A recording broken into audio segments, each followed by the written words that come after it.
आदिवासी बहुल बड़ा हिस्सा धर्मांतरण की समस्या से जूझता रहा।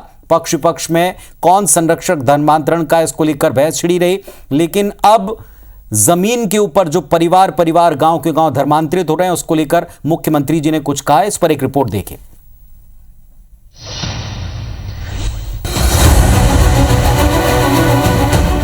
चंगाई सभा की आड़ में चल रहा धर्मांतरण का खेल, बीमारी का बहाना, मकसद ढोंग कर धर्मांतरण कराना।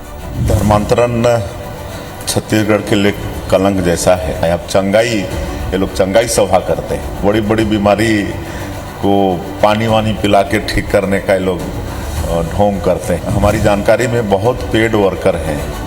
तो छत्तीसगढ़ के मुख्यमंत्री भी ये स्वीकार कर रहे हैं कि प्रदेश में धर्मांतरण हो रहा है और उसके लिए चंगाई सभा एक बड़ा माध्यम बनते जा रहे हैं। प्रदेश के मुखिया मानते हैं कि चंगाई सभाओं तक भोले भाले आदिवासियों, ग्रामीणों और गरीब बीमार लोगों को लाना और उन्हें जादुई पानी पिलाकर बीमारी ठीक करने का ढोंग रचा जाता है। ये सब होता है क्रिश्चियन मिशनरीज के बैकअप से। सीएम का सीधा आरोप है कि अब गांव-गांव प्रोफेशनल तरीके से धर्मांतरण कराने पेड वर्कर तक काम पर लगाए जाते हैं। धर्मांतरण छत्तीसगढ़ के लिए कलंक जैसा है।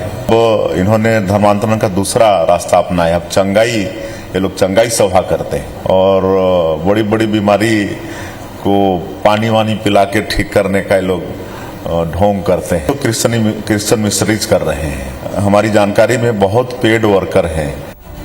इधर विपक्ष का कहना है कि हम पर आरोप लगाने वाली बीजेपी अब खुद सरकार चला रही है। सरकार धर्मांतरण रोक पाने में नाकाम है। कांग्रेस ने सवाल उठाया, अगर सरकार को लगता है कि चंगाई सभाएं इसका जरिया है, तो ये सब प्रशासन की नाक के नीचे कैसे हो पा रहा है?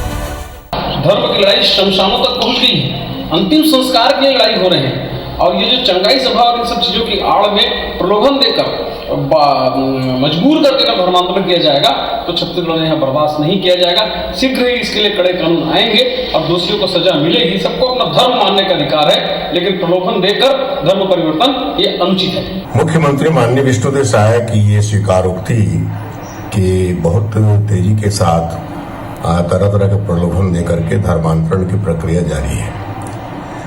ये अपने आप में सिद्ध करता है कि ये सरकार धर्मांतरण को रोकने में पूरी तरह असफल रही है। धर्मांतरण के विषय में सरकार को गंभीर होना चाहिए और इसको रोकने के लिए गंभीरतापूर्वक प्रयास करना चाहिए।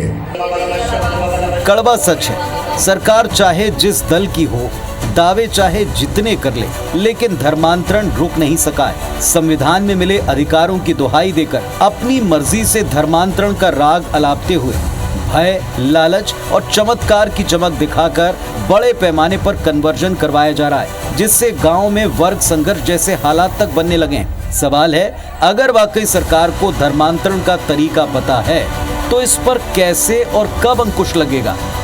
रायपुर से सौरभ परिहार के साथ ब्यूरो रिपोर्ट, IBC 24।